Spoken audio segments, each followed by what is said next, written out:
Greetings, dearest YouTube. I bring to you another VOD just for you. But hold the phone. What is going on here? We got another 8 p.m. situation. What's up with these pros in the early game? All right. I usually kick these off with a bad joke, don't I?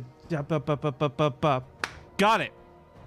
My doctor recently diagnosed me with a fear of giants. Yes, it's called phobia. Welcome back. Let's get into it. It is, of course, in the bottom left, one of our most favorite and well-known Protoss players, Team Liquid's Mana. His opponent to the upper right, gonna be the blue Protoss, now known as Rail. Now, I gotta say really quick, I'm not normally a huge fan of PvPs, but I love watching Rail's PvPs, because from the normal to the abnormal, we've seen some strange builds out of him. I've cast some of these firsthand with Roddy back on the old YouTube channel. Oh my god! Okay, 5, 6 to 22! 6 to 22! Oh my god, what a hit! That's insane! Even recently on the WCS matches, same things. This guy is like a mad scientist genius at PvP, and he does kind of lack in the other two matchups, in my opinion. Sorry if you watch this video, Rail. I don't hate you, okay? But anyways, I think his PvP is just so much next level stuff to it. Things like going for a fast Colossus to break force fields is unheard of. Nobody has done that except Rail in his weird, mad, genius way. I think Rail is literally just gonna use one Colossus to break force fields.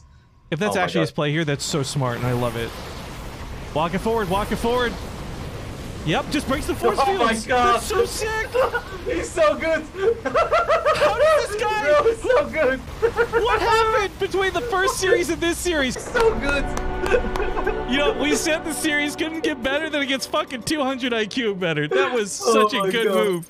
We're all just sitting here playing StarCraft, and he's playing underwater chess, motherfuckers. He's done. The reality of the situation is, I don't know the spoiler of this. I watch all of these replays firsthand with you guys, so I see this matchup honestly going either way. To be clear, I'm normally a huge Mana fan in PvP, and against most other players like Gung Fu Banda and Showtime, I would actually say Mana, alright, you know what? Let's see you kick some ass. But because it's Rail, I know it's Embargo, but we've confirmed that it is Rail who is playing on this blue Protoss, Mana could be in some trouble. I think one thing I've actually kind of enjoyed out of Rail is when he is playing a little bit closer to normal, and I'm saying this with air quotes, we've been seeing him do things like more investment in Adepts than Zealots, which plays and caters to specifically a later stage of the game rather than early on. And I think Mana just lost a probe. Rest in pepperonis, brother.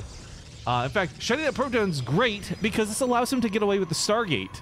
You'll notice the probe in the base of Mana, not dead, can kind of chill and see what's going on. So he'll see a lack of a tech structure, which could indicate a Nexus. He'll see the Stargate or the Twilight Council. The thing is, it's going to be really annoying because it takes time to clean this up. So speed and advantage to Rail, who gets to go with the Stargate opener. Now, Stargate in PvP is actually pretty surprisingly standard for this blue Protoss. But again, one of the biggest factors here is that Mana does not see this coming.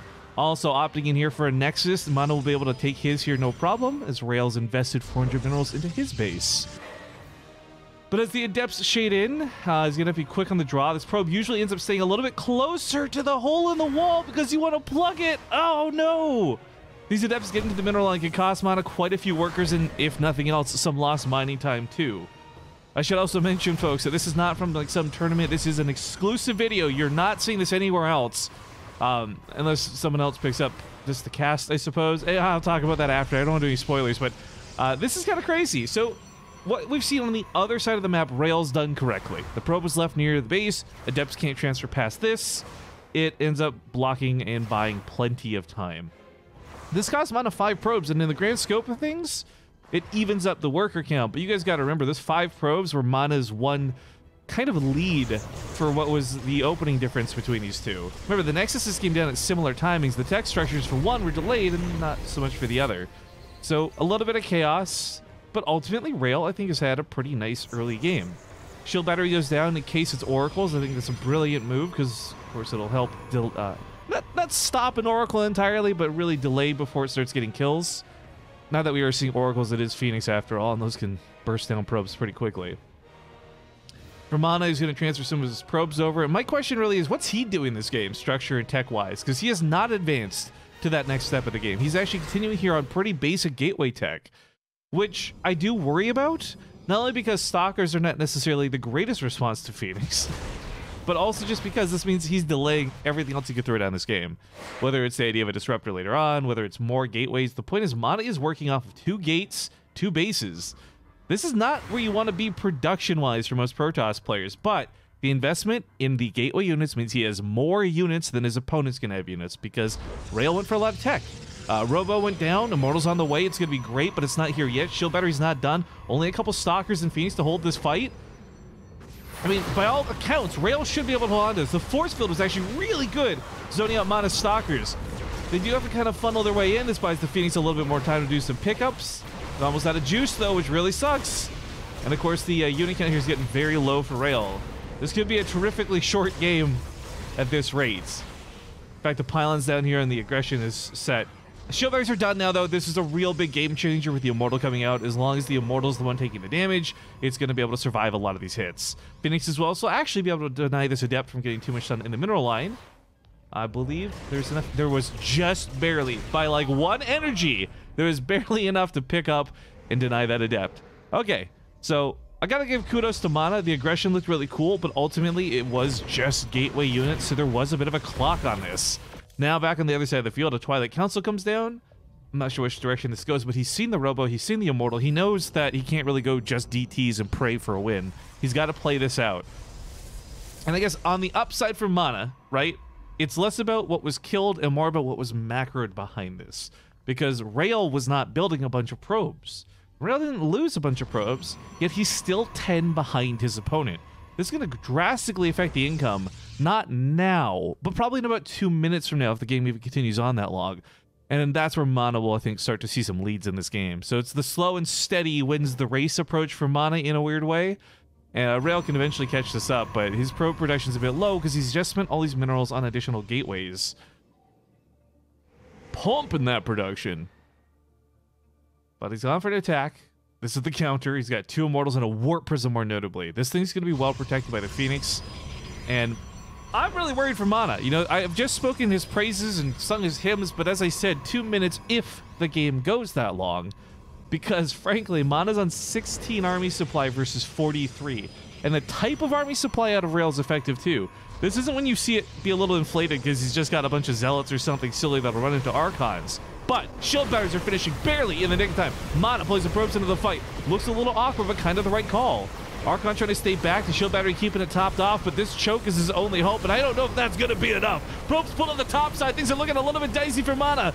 And this Warp Prism, of course, is going to go unhindered for quite some time. He goes for some feedbacks from the High Templar before turning them into Archons. A nice little move will guarantee less pickups on these units, but again, can Mana even survive? He's lost all of the workers here at the natural base. Shield Batteries are out of juice at this point. Rail's still up almost double the army supply, but now the type of supply might start shining through. Phoenixes can't pick up Archons. Archons destroy Adepts and early other gateway units. The Immortals are still probably the best thing that Rail has going for him. And he's microing them in the Warp Prism, but loses the Warp Prism. So spoke a little too soon. Count my chickens before Rail's hatched, and this is going to actually push back with the charge lots. What an insane defense out of Mana. Well, I didn't point it out, guys. I want to highlight +1 finished for that fight. So Mana had that little bit of extra kick for him. But if you're going to tell me that those supply numbers, the timing of that attack was going to favor Mana, I would tell you to shut the fuck up and get the fuck out. But what an incredible hold. And one of my favorite things about Mana, whether it's PvZ, PvP, doesn't matter. This guy plays best when he's backed into a corner. This is true for his best of series and for his individual matches like we're witnessing now. I'm not trying to sensationalize it, but it's legit Mana's greatest quality. He's like the StarCraft Berserker. The more damage he takes, the better he plays. And that was incredible. Now, his workers lost have already been bridged, right? Again, all the probes, 27. Yikes. But he's chronoed through the Nexus. He's rebuilt a lot of these probes. He's actually caught back up to Rail. So whatever small blip in the economy, and I wish this one is on game card so I could show you the income graph here, but the small blip in his economy has been band-aided. And keep in mind, because Mana had a bit of a lead going into that fight, economically speaking, losing out for a small period of time doesn't actually hurt him that badly. That's why you see the army supplies even up. That's why you see the tech favoring him a little bit here, which is still odd because you remember Mana was really late to getting his structures up, his tech advanced, and so forth. All the more reason I'm just gushing and saying kudos. But, oop, this observer has been scouted. Gonna back away. The big thing Mana's gonna take away from this scout, though, and this is a big scout if he gets in there to see the Robo Bay. Oh, he's not? Maybe?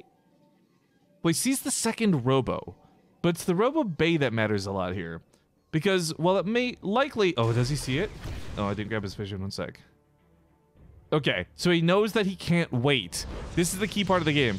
Because while maybe Rail does something clutch like a Colossus, if he gets time to build these disruptors, Mana has no way to compete with that. He doesn't have a Stargate, he doesn't have Phoenix, he can't lift them up like you casually would.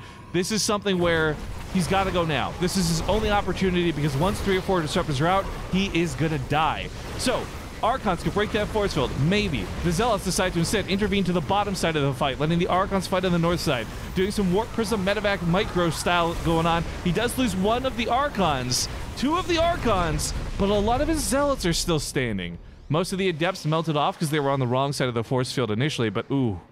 I gotta give this one the big oof. I'm worried for Mana now quite a bit. Although, as I say this, he does start building 2 Stargates. So let's talk about the dynamic of this for those who aren't super PvP fans, and maybe you're just watching this video because you're a good human being. Phoenix have the greatest advantage here, because the Disruptor, while incredibly powerful as you witnessed, it was killing Archons like it was nobody's business. They do fall prey to the weakness of Phoenix, because if you lift up and crowd control the shots, or excuse me, if you lift up and crowd control the Disruptor, it will interrupt and cancel the shots, so they won't explode. So even if your Phoenix die going in, sometimes just sacrificing them for that crowd control it's what wins you games. And I think that's kind of what Mana's going for here. I'd love to be like, oh, this is so clutch, you'll go for Void Rays or something unpredictable, but no, it's very likely going to be Phoenix.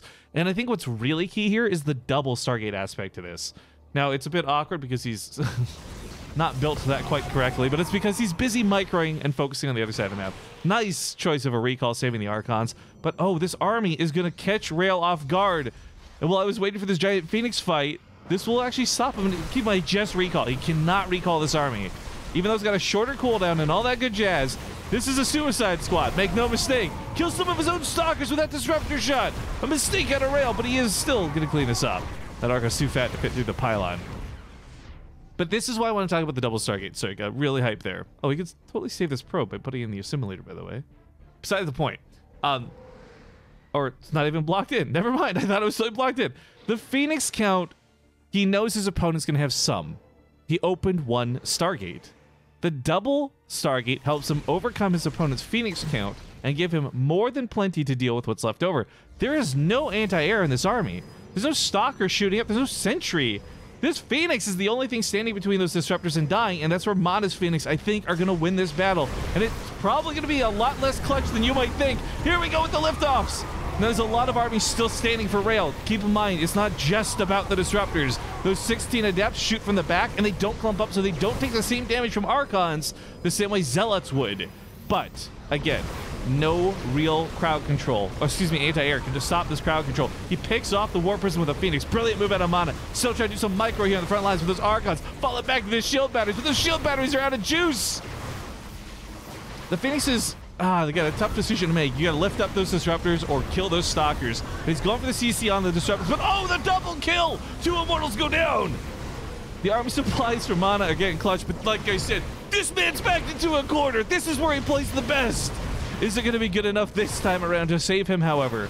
His army supply on the ground is so abysmal. His mineral lines have been shattered. His probes were pulled once again. Disruptor looking for the big shot, but the big crowd control out of those Phoenix. Oh, and that Disruptor again, denied. Zealots with the surround. Start picking off the Stalkers, the Sentries, the Adepts. He tries to recall, but only 1 unit gets home alive in. Oh, PvP.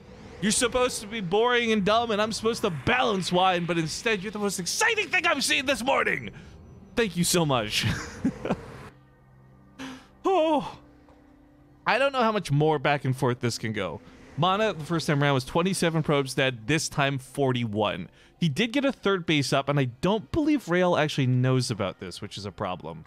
because A, it's not indicating the safety to go for his own 4th base, but more importantly, suddenly the economic damage he's doing to mana isn't actually that much economic damage, all things considered.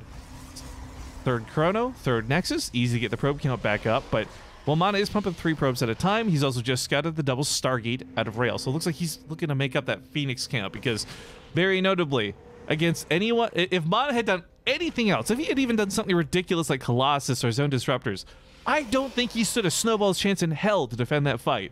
But it was the double Stargate call that was brilliant out of Mana. The execution worked out well, clearly, as we watched in the fight.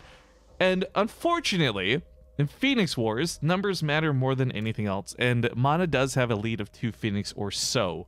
And as long as they're constantly producing 2 from this point onward, Mana should maintain that advantage. Archons are also something a little bit lacking at a Rail.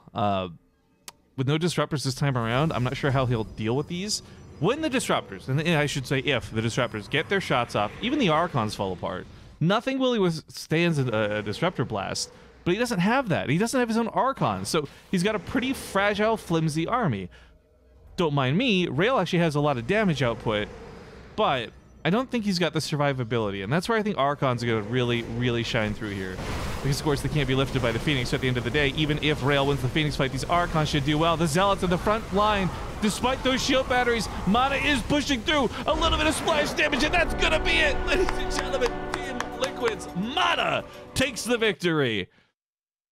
And I guess this is where I can do the spoiler alert, because Mana's the one who sent me this replay. I've been hunting down players. Some of you probably figured this out. I don't imagine I was some clever M. Night Shyamalan genius with a plot twist here, but I've been trying to hunt down replays from these players to psych you guys up, to sell them to you a little bit early. I know our YouTube channel is much smaller because we started over, yada, yada, yada. But I hope you guys have enjoyed this game. If you don't know what's going on, I'm going to put all the information in the description and down below, of course, but I'm going to have Mana be one of the many players who are competing in the well, it was $1,000, but is now a $1,500 plus prize pool for the Rifkin's Back tournament. Qualifiers on April 7th, groups on 8th and 9th, finals and playoffs and all that stuff the following week. Please check it out. I hope you'll watch it. And if not, don't worry, those videos will eventually be up on YouTube a little bit later. So thanks again for watching this VOD. God, I love PvP sometimes. And of course, this is sort of becoming my catchphrase, to the spoiler screen!